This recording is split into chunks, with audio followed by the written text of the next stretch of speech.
Hey, good morning, guys. So, yesterday we learned that Deputy FBI Director Dan Bongino is stepping down from his role, and, it's not the biggest deal in the world, but it does have a lot of interesting connotations behind it. So, I think I'd like to talk about it a little bit.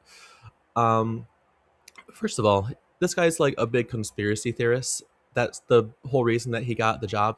Cash Patel and Dan Bongino, their whole shtick was like uncovering the Epstein files and the Jan 6th conspiracy, the Fedsurrection, and all that. That was them, right?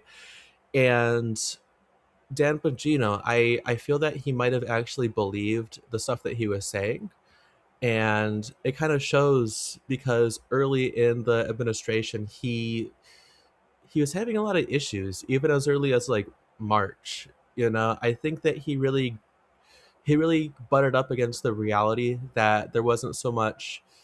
I think he thought that there was going to be a lot more Democrats in the Epstein files than there were. I think he might have thought that Jan 6th might have not been his guys. So that's kind of awkward. And then, of course, we get into like April and May, and the Epstein files, all that stuff's just getting worse and worse. Pam Bondi does that like files on the desk thing, and Dan Bongino is really upset about that.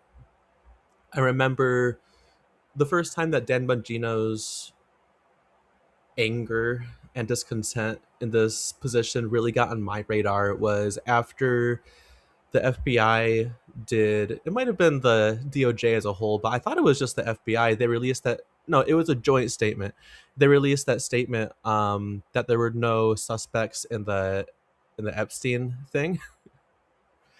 And, immediately after that, there was that big blowback. And then we got the Obama treason thing. Like, Obama committed treason, punishable by death, blah, blah, blah, something like that. And then Dan Bongino made this really cryptic tweet where he's like, bro, the shit that I've seen, man, I have seen some shit, and we cannot run our country like this, man. And, you know, people like me read that as, oh shit, he is upset about these Epstein files. What's in these files, man? And, MAGA land, of course, more so interpreted that as, what did Obama do, man? And then after he had that little blow up, as far as I'm concerned, I haven't really heard of him all that much. Seemed to me that he was keeping a pretty low media profile. And then, oh my god, he did this like interview with Sean Hannity last week, and he basically admitted that he's been lying this whole time and he was paid for his opinion on his podcast, and all that other shit was bullshit. But I don't want to, listen, I was paid in the past, Sean, for my opinions. That's clear. And one day I'll be back in that space. But that's not what I'm paid for now. I'm paid to be your deputy director. And we base investigations on facts. And, it was interesting. I was looking out in the crowd. So, we should believe him now that he's the deputy FBI director. And it's like,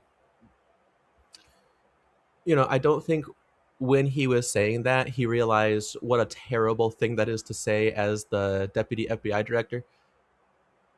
That's really bad, right? And the pushback that he got from that was extreme for obvious reasons. And I feel that he kind of poked his little head up to kind of say, hey guys, we got the Jan 6th pipe bomber, look at me. And, he messed up and he got roasted for it. And I think after that interview, he just had enough.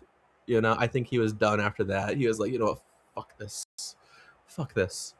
And, I actually just watched a CNN report on this, and I guess, someone asked Trump, did Dan Bongino tell you why he's leaving? And Trump says because Bongino wants to go back to his podcast.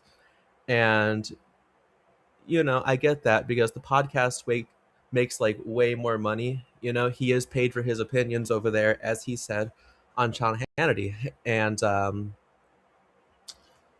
my real question is, okay, so who is going to go watch this podcast after he literally on national television admitted to everyone that he was lying the whole time?